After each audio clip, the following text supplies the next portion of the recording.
Welcome to this episode of Abide in Me, How Jesus Models Secure Attachment with God. This series is a survey of the Gospel of Mark, looking for how Jesus models what is now called secure attachment, which is the physiological, emotional, cognitive, and spiritual experience of what is often called salvation or regeneration or being conjoined with God or enlightenment, individuation, even becoming spiritual. Through the series, we will discover the benefits of becoming securely attached with God, which is the transformation of one's life into one of joy and satisfaction.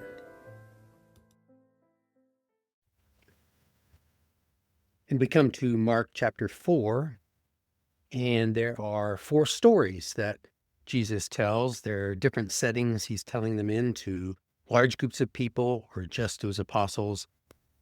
And a couple of things I'm noting here based on this premise that Jesus is modeling someone who's securely attached. He's walking from town to town. He's relying on the goodwill of the people, and they apparently are feeding the apostles and Jesus and giving them places to stay. And yet he's not really worried about what people are thinking about him. And at the same time, he knows he'll get what he needs physically and spiritually. There's a confidence, there is a living from abundance, there's an assurance that the process of life is going to go on as it's supposed to. And of course, it starts the same as we've experienced, that there are many failures in life, but there can be one really good experience that then produces a large effect. So all that Jesus has been through, nonetheless, these people are coming out by the thousands, and that's surely giving him the message that he is offering something of value that is helping people. And that must have been very encouraging. And then the next thing I notice is he's being a teacher here. And I step back and I ask myself, well, what's the optimal circumstance for me to learn from a teacher? What is the optimal setting in which to hear what the speaker has to say? What are the conditions that have to be in place for me to be inspired, to see the light, to gain the benefit of what the teacher is offering? And Jesus is going to speak to this in a minute, but the first thing I notice is that I'm curious and that I am listening. And that listening is indicative of an open mind and an open heart to someone who is offering me this model of being secure in themselves, aware of their inner value, and being in the present moment, offering something that is actually transformative, right? This means I can't judge the speaker, and I can't be critical of what they're saying along the way or trying to catch them out in some error that they might be making or quibbling with what they say, right? I'm humbly listening as I believe they know what they're talking about and have something to offer, and that they are on the way with me. It's not like they are superior to me. I'm hearing what they have to say because I'm listening to their heart and to their ideas, because I feel connected to the speaker. I feel connected to the teacher. So having all said that, amongst the first things that Jesus says to his apostles is that he's going to teach them the secret of the kingdom of heaven. But then he never actually tells them any secrets. He tells them stories. And those stories actually do offer new information, but also a new way of looking at life. And that would have caught their attention and would have perhaps stopped them to wonder what is going on here. And so I believe that's one of the reasons Jesus uses these simple stories based on nature that the listener can actually connect to. The Gospel of Mark it's simple, it's plain, it's straightforward spoken story of Jesus Christ. Along the way, there is this invitation for us to listen, to look both within the stories that are being told and look for the model that Jesus is giving to us in these stories of how to live, and so to look within ourselves and our relationship with our God, with the source, with the universe. So as Jesus went through this very first process of his ministry, and it began with those temptation battles in the wilderness, and then the rift of the disruption of his life when he walked away from the synagogue and he chose never to go back, he is introducing people to this new and often difficult good news, which is what the gospel is. In chapter 4, we see this style that he proposes a challenging question. He asks, is a lamp supposed to be put under a bushel or under a bed? And then he tells the story, a parable. And he regularly leaves the reader to answer the question for themselves. Now, he does take his apostles aside and explains things, but by and large, we're told that whenever he's speaking, he's telling a parable and he's leading people to get the message. There's no further instruction about what the point of the apostle was to the general public. So he's forcing us to think in a new way. He's introducing people to think in a different and a new way, and he's doing it masterfully, using these images and experiences that were quite familiar to them and that we have some relationship to. We know about how plants grow and how seeds grow and so forth. This is humbling to watch a teacher do this. At the same time, he's asking a lot of us. The premise is he's reaching out to us spiritually, emotionally, intellectually, and he's modeling for us this mystery of connection, of seeking love for another and from another with the capacity with which we are created to do. I stop and I think, I want to feel joy. Don't we all want to feel joy, right? And what's being displayed here is that joy is generated only by delighting in another's joy. That sense of completeness of relationship brings that joy. That sense of completeness is only achieved by being part of the flow of life into us, from God, from the source, from the universe, and through us out into another person. We do not experience the joy without being in that flow, and so in the completion of our reach for connection. And of course, God is flowing into the other person, right? And the universe is working through them and manifesting love through them, and so out to us. And that's why we're told that true joy is to feel another's joy as one's own. So this is the original give and take, the original win-win that I think Jesus is proposing here.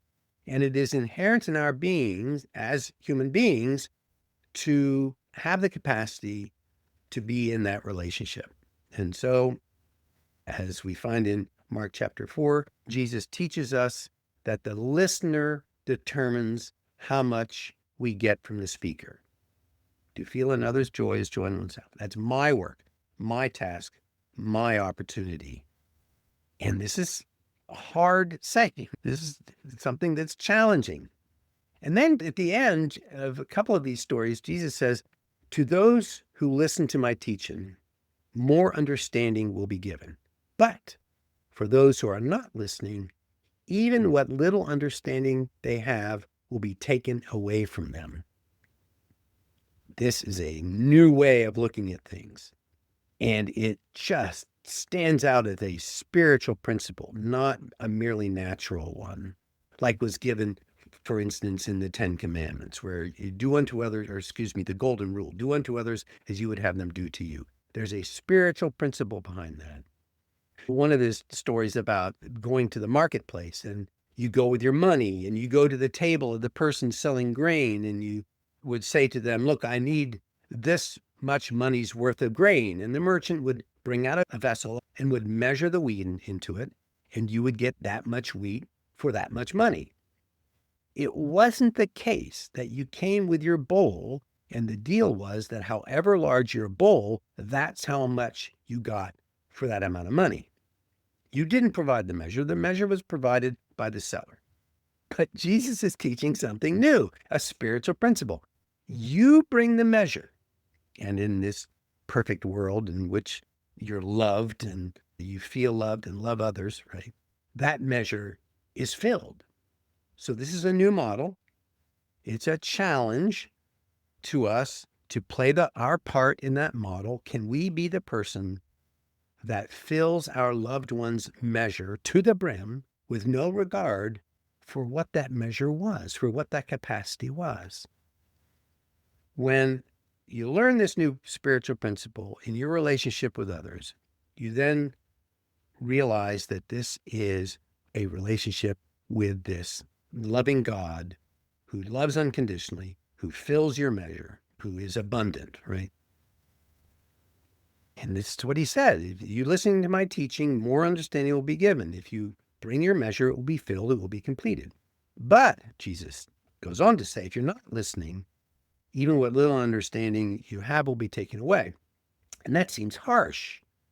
This is the other side of the coin, right? This is the hard lesson. It might be the original of hard lessons. My heart cries out for the person. I don't want to take anything away from them. I want to show mercy. I want to show grace. Now, again, stepping back for a moment here, the premise is that if I am securely attached, if I know my worth, if I know my value, if I don't need to argue, if I know how to express my love, what my emotions are, and so forth, what is it like then to recognize that it's the listener that determines what they're going to take, what they're going to get? I want to be merciful. I want to be kind. I want to give people a chance to succeed, right?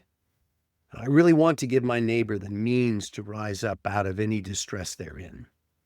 Maybe it's information. That's all they need. I just need to tell them something. I don't have to do anything for them, just pass it on. And if they listen to me, then they get the information. Or maybe it's kindness. Maybe I want to be kind to this person and have no regard for whether they've earned it or not. Or maybe it's resources. Can I give of my resources to someone else without regard for any judgment about how they're not getting their own resources, right?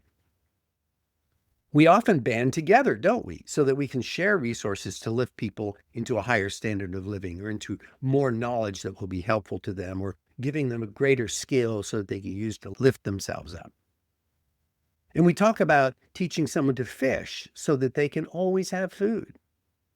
That's really what we want to do. And again, if Jesus is this famous teacher and miracle worker and the embodiment of unconditional love, I expect an answer. The way to do that, the way to be kind, to be giving, to come from abundance so that people aren't left with nothing.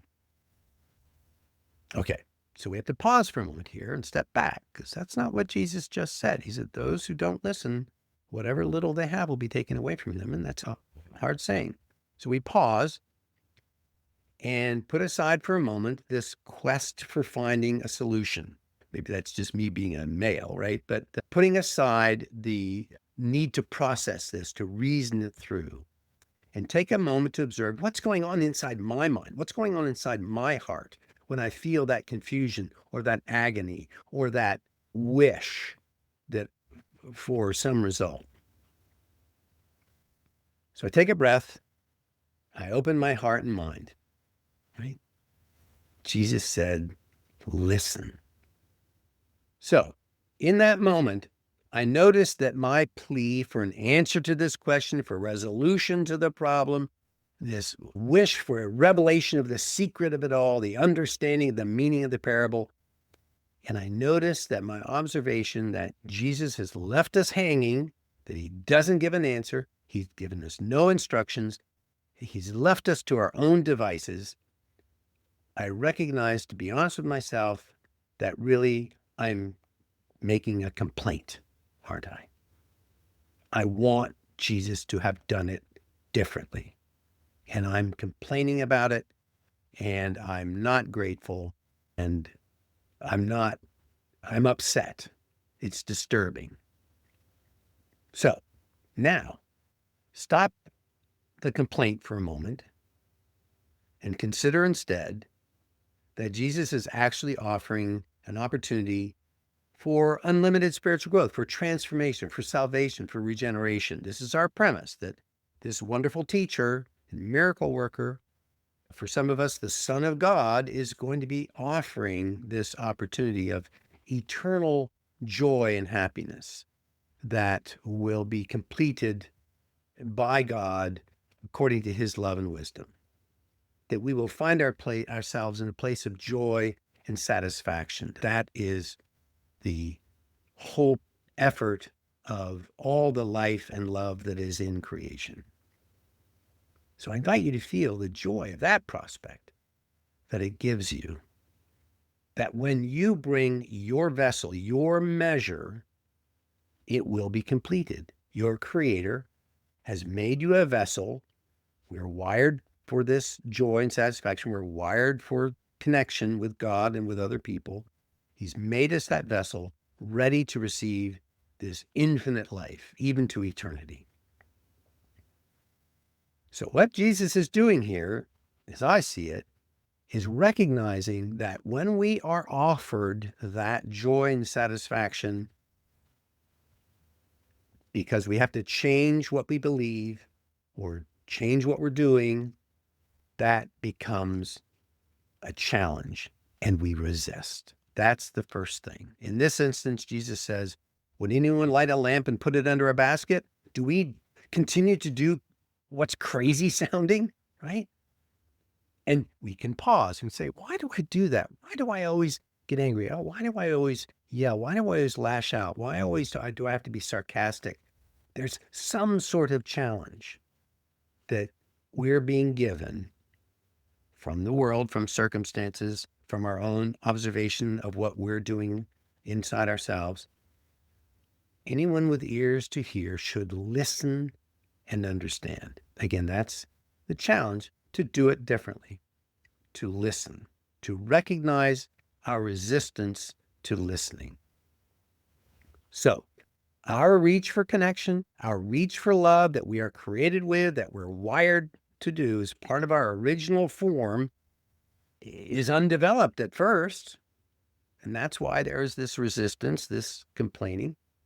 Sadly, too often, the development of this reach for connection is marred by poor modeling or bad treatment, even in the early stages of our life.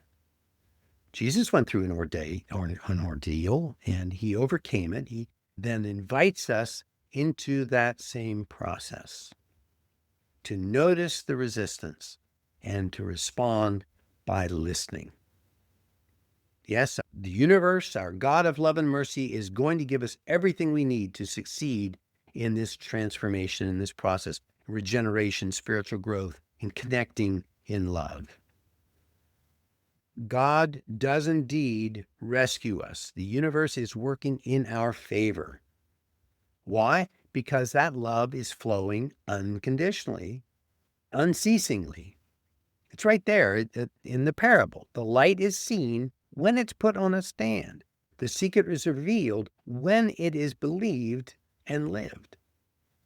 The measure is filled when it's brought to the table. In the Gospel of Luke, as an aside, this same story, Jesus is given to say, give and you will receive. Your gift will be returned to you in full, pressed down, shaken together to make room for more, running over and poured into your lap. The measure you give will be the measure you get back. That is the promise of coming from a secure attachment bond. When you recognize your value and your worth, you don't have to be right. You don't have to jump up and be seen.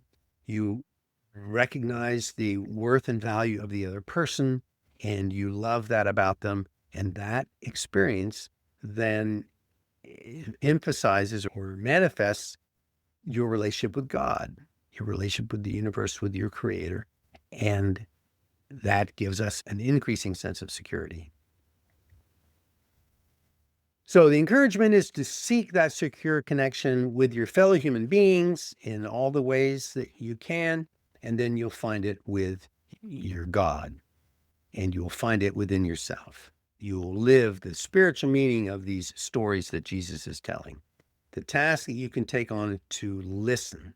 Listen for the goodness and truth in the teaching of your scripture. Listen for the goodness and truth in that other person, in what they're saying, from a heart of love for them. And listen to the universe, to God, to love speaking inside of you. That indeed will give you an experience of that full, large, completed measure of a secure attachment bond with your God. I pray this has supported your transformative life, whatever practice you have in your life. I want to thank Solomon Keel for his music, and I want to invite you to make a contribution to this work if you wish and are able through the PayPal link. And I invite you to continue to listen to the next episode. You be well.